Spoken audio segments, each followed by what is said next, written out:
Bé, seguint en esta sèrie de vídeos que vull fer mentre m'ensenyi a fer este cubo de Rubik, tenim el segon pas.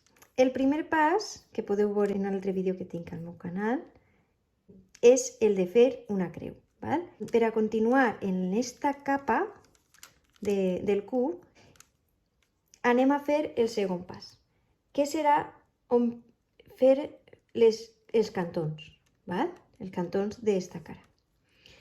Hem de buscar que estiguen així, que no estiguen baix. O sigui, abans, per a fer la creu, sí que ens interessava que estigueren baix, per a evitar-nos un pas. Però, en este cas, és interessant que estiguen així. Com baixar-los així? Este volem baixar-lo, el baixem. I el llevem d'ací per a... Ui, així n'hi ha un altre. Ja ens adelantem. Ara el pugem i ja no em toca la creu. La creu la tenim que cuidar en tot moment.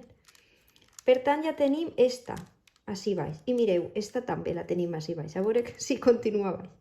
La roja este costat, la blava així, o sigui, això anirà ahí. Val? Com ficar-la ahí sense trencar-ho? Fiquem. Aniria així. Vegeu? Roja, blava, roja, blava. Val, la fiquem així. I ara és una cosa que a mi me costa de pillar i encara m'enganye. Però el truc està en... A veure si ho faig a la primera. Girar-ho així darrere. Baixar esta per a després que torni. I ja la tenim col·locada. Ara què farem? Tornar a dalt.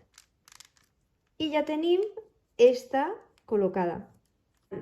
Conforme aneu practicant estos passos, vos va eixint més rodat, més fàcil. Si no te l'expliquen, jo crec que és molt difícil de que tu mateixa arribes a resoldre-ho a soles. Una altra situació que podeu trobar-vos al fer les aristes de la primera capa és que la fitxa blanca estiga baix. Per tant, el que farem serà ficar-la on hauria d'anar. Això en primer lloc. I girar-la. Per tant, esta la descol·loquem i esta ja, bueno, sí, cap allà. Esta la descol·loquem, que no va ahí, i esta la tirem arrere. I vegeu que ja s'ha mogut del puesto. I ara simplement és moure-la com la mouríem de normal.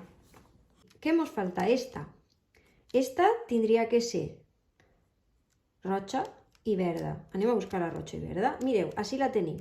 Justet el blanc en el que ens interessa, vegeu? Ara busquem el verd i ara ho tenim al revés. No és com abans que teníem així el color corresponent i així el blanc.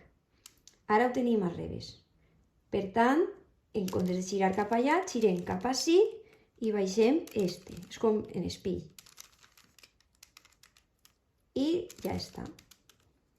Ja tenim la primera capa del nostre cub de Rubik. No sé vosaltres, però jo trobo una satisfacció històrica de molts anys en les que me fascinava este joc. Moltes gràcies per veure.